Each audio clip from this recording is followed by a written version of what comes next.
आप सभी को गुड आफ्टरनून। कल हम लोगों ने जहाँ तक पढ़ लिया था आज उसके आगे हम लोगों को पढ़ना है। जैसे विम कटफिशस, कुजूल कटफिशस, कनिष्क एवं हुविस्क के बारे में पूरे तरीके से हम लोगों ने पढ़ लिया था। जैसा कि जब 105 ईस्वी में कनिष्क की मृत्यु हुई तो उसके बाद इस कुषाण वंश में कोई ऐसा शासक नहीं हुआ कि जो सही तरीके से राज्यभार को संभाल सके और चला सके। वसुमित्र इस वंश का अंतिम शासक था। इस वंश का अंतिम शासक वसुदेव द्वितीय था, जो कि यह भी एकदम नाकारा और निकम्मा था। तो इतिहास उन्हीं को याद रखता है कि जो इतिहास में किसी कार्य लायक होते हैं या कोई कार्य करते हैं, अन्यथा उन्हें याद नहीं किया जाता। कनिष्क ही सबसे इसमें महान शासक था। कनिष्क के समय में जब बौद्ध धर्म की चौथी बौद्ध संगीति का आयोजन कुंडलग्राम के कश्मीर में हुआ, कश्मीर के कुंडलग्राम में हुआ, तो बौद्ध धर्म उसी समय दो शाखाओं में विभाजित हुआ। बौद्ध धर्म दो शाखाओं में उसी समय विभाजित हुआ।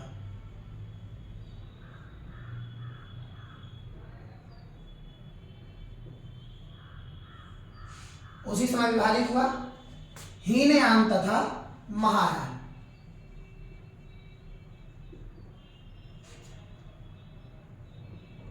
महायान, इसी महायान शाखा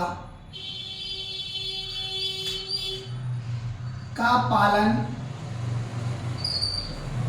या कह सकते हैं कि मानना, कनिष्क इसी शाखा को मानता था।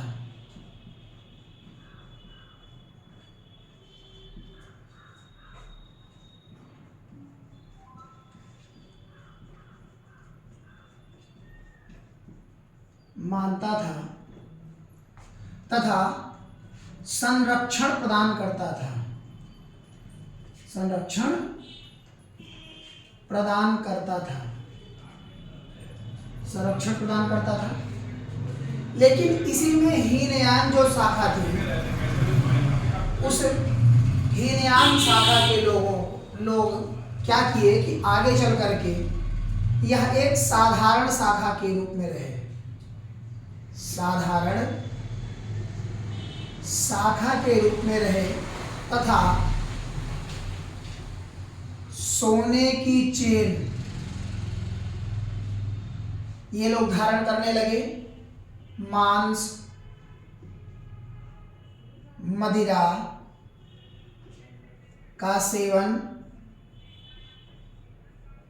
करने के कारण यह पूरे तरीके से, अगर जो हम कहें तो, समाप्त होने की स्थिति में रहा।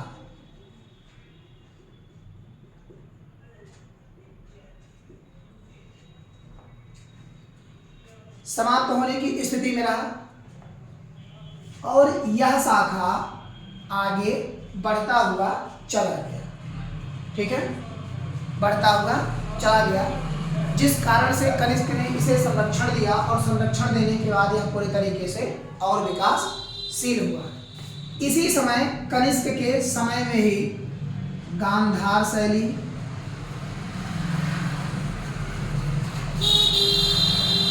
वेसर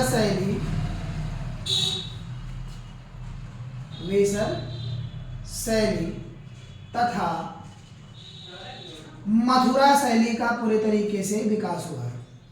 मथुरा शैली अर्थात कला का विकास हुआ और पूर्ण तरीके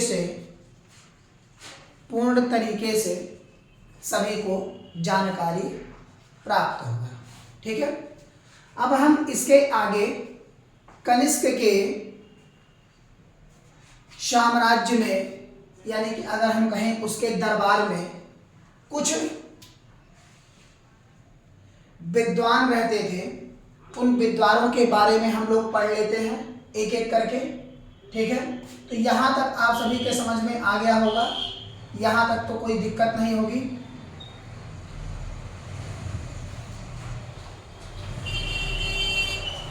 कनिष्क के समय उसके साम्राज्य में, यानी कि अगर कहें हम उसके दरबार में 7 विद्वान रहते थे, 7 विद्वान, ठीक है। दरबारी विद्वान कनिष्क, ठीक है। इन लोगों के बारे में हम पढ़ लेते हैं। तो इनमें सबसे पहले विद्वान जो थे उनका नाम था चरक, ठीक है। पहले विद्वान का नाम था चरक। चरक ने एक पुस्तक लिखी, चरक संहिता। चरक संहिता, जो कि यह उस समय की, अगर हम कहें कि शल्य चिकित्सा पर आधारित एक ऐसी पुस्तक थी, शल्य चिकित्सा पर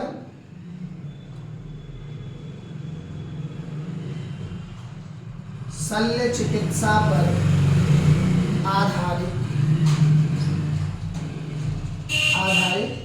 थी, ठीक है।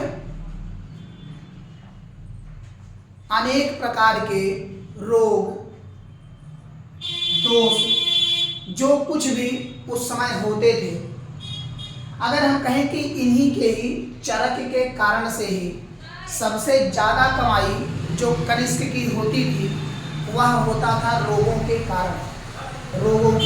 कारण, क्योंकि यह दरबारी वैद्य थे और दरबारी वैद्य होने के साथ साथ इनका इलाज उस समय पूरे, अगर हम साम्राज्य में कहें या देश में पूरे तरीके से विश्वविख्यात था, जिनसे लोग इनसे इलाज करवाने के लिए आते थे और कनिष्क का बहुत अच्छा इनकम का एक स्रोत था, यानी कि आय का एक स्रोत था, ठीक है। अलबरूनी के अनुसार चरक संहिता औषधि शास्त्र की सर्वश्रेष्ठ पुस्तक थी उस समय की। अलबरूनी के अनुसार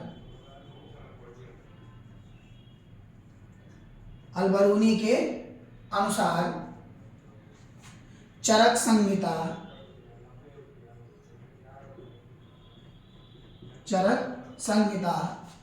उस समय की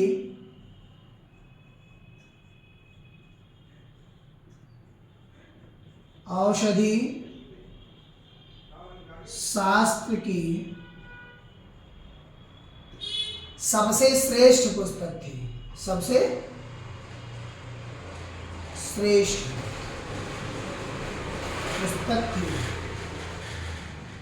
पुस्तक थी, ठीक है।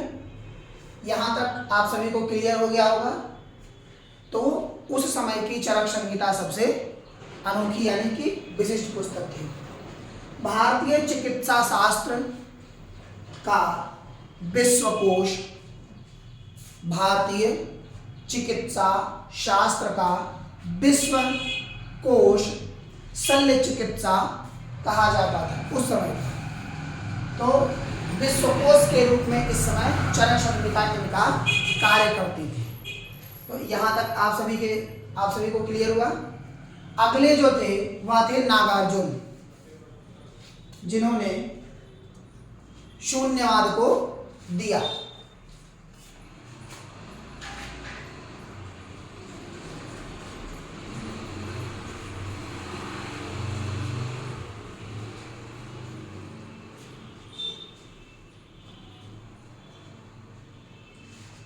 दूसरे हैं नागार्जुन।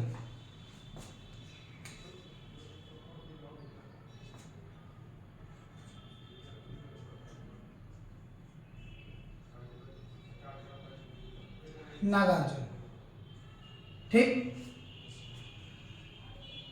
कनिष्क के काल में यह एक ऐसे व्यक्ति थे जो दार्शनिक एवं वैज्ञानिक दोनों थे।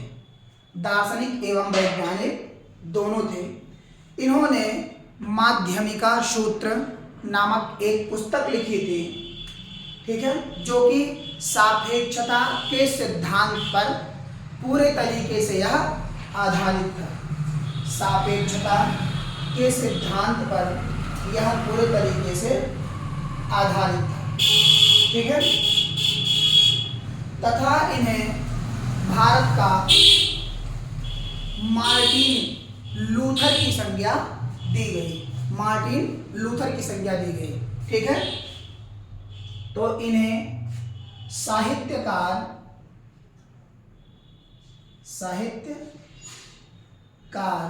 तथा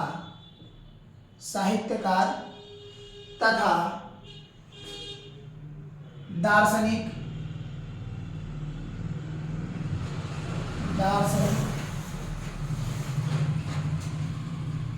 एवं वैज्ञानिक दोनों कहा जाता था, ठीक है। इन्होंने जो पुस्तक लिखी उसका नाम था माध्यमिका सूत्र। माध्यमिका सूत्र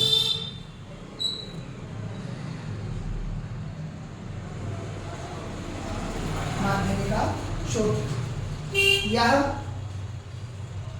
सापेक्षता के सिद्धांत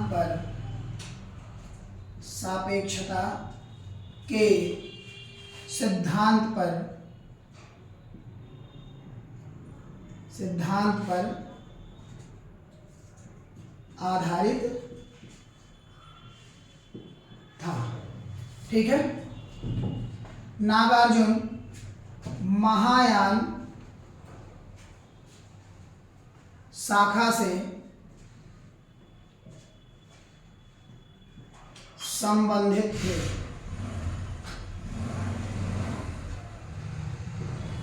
महायान शाखा से संबंधित थे। यहां तक आप सबको क्लियर हुआ। अगले हैं अश्वघोष। अश्वघोष जब चौथी बौद्ध संगीति हुई तो उस समय अश्वघोष को उपाध्यक्ष बनाया गया। इसी अश्वघोष को कनिष्क ने जब पाटलिपुत्र पर आक्रमण किया था तो भिक्षापात्र एवं अश्वघोष दोनों को उठा करके वह अपनी राजधानी लेकर के आया था, ठीक है। तो अगले हैं अश्वघोष।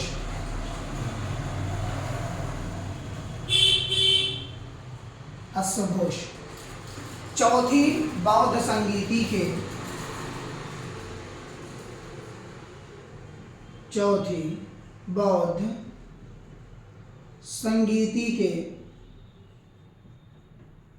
उपाध्यक्ष, ठीक है। तथा इन्होंने एक पुस्तक लिखी बुद्ध चरित व सूत्रा अलंकार। बुद्ध चरित व सूत्रालंकार, ठीक है। इन्हें अश्वघोष को उच्च कोटि के कवि व साहित्यकार के रूप में उस समय जाना जाता था। कवि तथा साहित्यकार के रूप में इन्हें जाना जाता था, ठीक है। अब इसके बाद है संगरक्ष। संगरक्ष के बारे में कुछ ज्यादा विशेष नहीं है। यह कनिष्क के पुरोहित थे। यह कनिष्क के क्या थे? पुरोहित। संगरक्षक, तीसरे जो थे वह थे संगरक्षक, जो कनिष्क के पुरोहित के रूप में कार्य करते थे। कनिष्क के पुरोहित,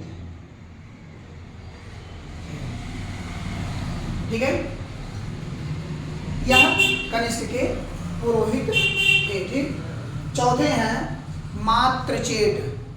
चौथे हैं मात्रचेट। इन्होंने मात्रचेट अर्ध शतकम नामक पुस्तक की रचना की। अर्ध शतकम नामक पुस्तक की रचना की। यहां तक आप सभी के समझ में आ गया होगा। इसको मिटा दे रहे हैं हम।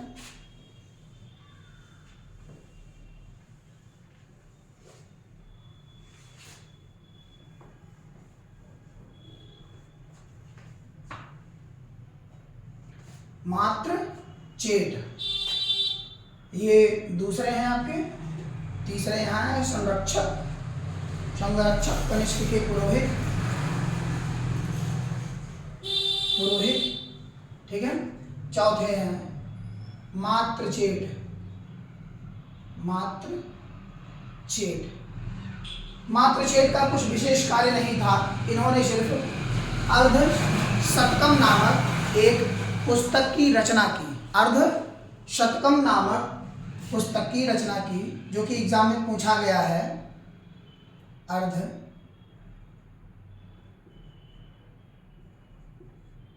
शतकम नामक पुस्तक की रचना की। अर्ध शतकम नामक, अर्ध शतकम नामक पुस्तक की रचना की। तो यहां तक आप सभी को क्लियर हो गया होगा। इसके बाद है वसुमित्र। वसुमित्र जो कि चौथी बौद्ध संगीति के अध्यक्ष थे। चौथी बौद्ध संगीति के क्या थे? ये अध्यक्ष थे। ठीक है। इन्हीं के समय में ही, यानी कि अगर हम कहें तो चौथी बौद्ध संगीति हो रही थी, उसी समय हीनयान तथा महायान दो शाखाओं में बौद्ध टूटे, यानी कि बट गए। तो अगले जो हैं वो है वसुमित्र। वसुमित्र, वसुमित्र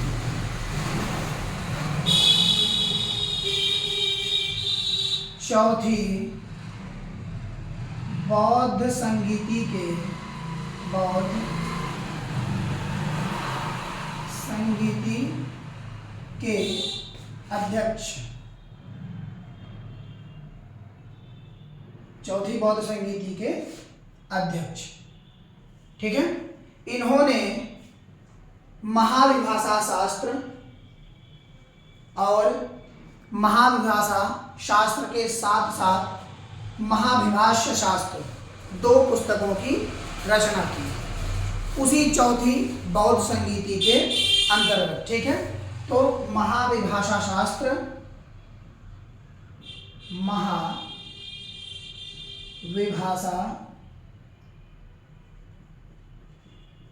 शास्त्र तथा दूसरी पुस्तक महाविभाष्य शास्त्र, महाविभाष्य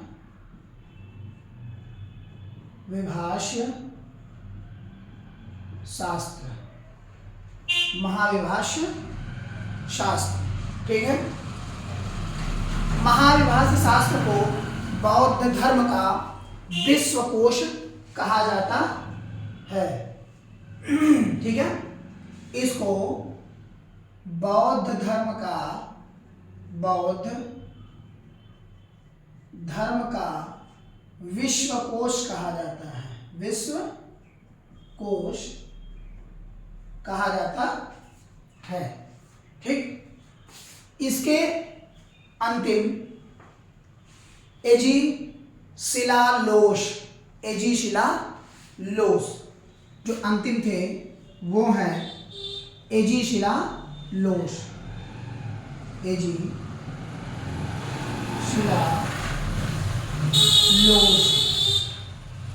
एजीशिलालोश यह प्रसिद्ध ग्रीक विद्वान थे। एजीशिलाओश इनका नाम था, एजीशिलाओश, ठीक है। यह प्रसिद्ध ग्रीक विद्वान थे, ग्रीक विद्वान थे, ठीक है। तो यहाँ तक आप सभी के समझ में आ गया होगा, यहाँ तक कोई दिक्कत नहीं होगी, ठीक है। तो ये अब इनके शासन प्रशासन, सामाजिक, व्यापार एवं वाणिज्य विभाग बचता है, तो उनको हम कल की क्लास में देख लेंगे। उसके बाद फिर आगे की तरफ हम गुप्त काल में चलेंगे, ठीक है। आप सभी लोग अभी से ही तैयारी करना प्रारंभ कर दीजिए, जिससे आगे आपको परेशानी और ना झेलनी पड़े, क्योंकि अप्रैल में यूपीपी की वैकेंसी, जैसे अभी इस समय कई सारी वैकेंसियां आई हुई हैं, तो आप पेपर डालें और तैयारी लगातार जारी रखें, क्योंकि बगैर परिश्रम के फल नहीं मिलता, और जब तक आप परिश्रम नहीं करेंगे तब तक आप फल की चिंता बिल्कुल मत करिए, क्योंकि फल आपको बिल्कुल नहीं मिलने वाला है। जब आप परिश्रम नहीं करेंगे तो फल आप पाने के योग्य नहीं है, ठीक है। क्यों? कभी भी आप विचार करिए कि लड़कों के दुख को कोई नहीं समझता है। जैसे अगर हम बात करें, चाहे वो समाज हो, चाहे वो सामाजिक लोगों की मानसिकता हो, किसी भी तरह से, पहले जब कोई पूछता है तो यही पूछेगा कि कमाता कितना है और क्या करता है। ये दो शब्द आपके जीवन के बहुत मायने रखते हैं कि कमाता क्या है और करता क्या है। कमाना और करना, ये दो ऐसे शब्द हैं कि आपके बारे में ये हर कोई पूछता है, लेकिन आपकी परेशानियों को कोई नहीं पूछेगा। क्यों? आपको क्या परेशानी है इससे उन्हें कोई लेना देना नहीं है। उन्हें सिर्फ ये जानने से बढ़िया है कि आप करते क्या हैं और कितना कमाते हैं। तो इस कारण से अपनी परेशानियों को भूलते हुए अपने आप को आगे ले जाया जाए, यह निरंतर प्रयास करना चाहिए, क्योंकि बगैर प्रयास के कुछ नहीं मिलता, बगैर प्रयास के कुछ नहीं मिलता। जो कहते हैं ना कि हम भगवान के भरोसे बैठेंगे, हमारे भाग्य में नहीं है नौकरी करना, या मतलब हमारी भाग्य में होगा तो हमको मिलेगा, तो मेहनत करने वाले जो छोड़ देते हैं वही भाग्य पर आश्रित लोग पाते हैं। क्योंकि भगवान के ऊपर भरोसा करना ठीक है, ऐसा नहीं कि नहीं करना चाहिए, लेकिन इतना भी नहीं करना चाहिए कि हाथ पैर कटवा करके बैठ जाओ, भगवान तो भाई है मुंह में ला करके खाना डालेंगे। भगवान कहते हैं कि मैं सब कुछ दे दिया हूं, अब तुमको करके खाना है। तो ये चीज आप सभी लोग जरूर ध्यान रखें, और ऐसे ही नई वीडियो को प्राप्त करने के लिए हमारे चैनल को जरूर सब्सक्राइब करें और हमसे जरूर जुड़ें। जय हिंद।